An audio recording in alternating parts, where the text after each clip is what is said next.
was ruined by someone who started spreading a rumor. Ryan Braun is one of today's best Major League Baseball players. However, one individual put his whole career into jeopardy. On December 12, 2011, the nation got word that Ryan Braun tested positive for steroids. This confidential information should have never been released, as it was leaked by an unknown source. Immediately, the MLB charged Braun with a 50-game suspension, which he soon appealed. Consequently, the case was sent to a third-party arbitrator, Cheyenne Das, who, after looking through the evidence, sided with Braun. This technically meant that Braun was a free and innocent man. However, many people who should have never even found out still believe that Braun cheated the game of baseball. Ryan Braun, though, should be viewed as being innocent.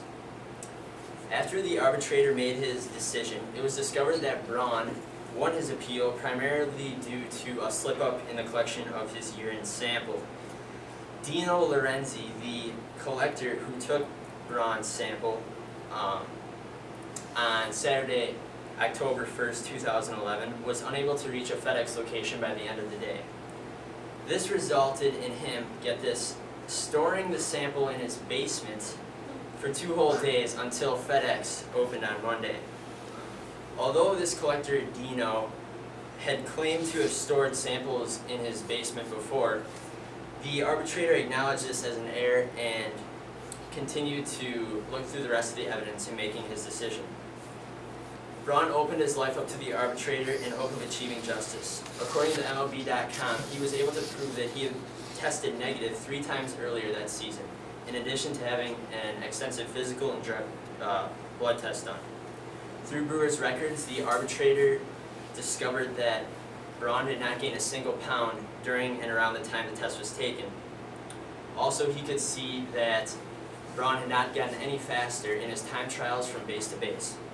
These 2 stats would have certainly improved from a baseball standpoint if Braun had any extra testosterone in his body.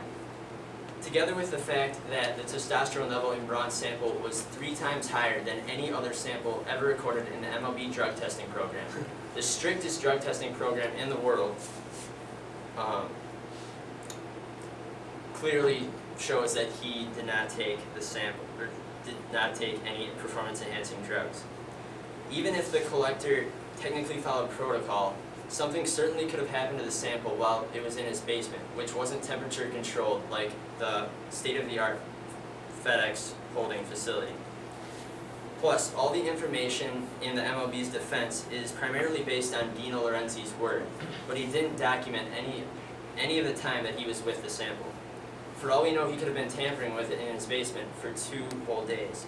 But until more information is released, there is more than enough evidence to say that Ryan Braun is an innocent man.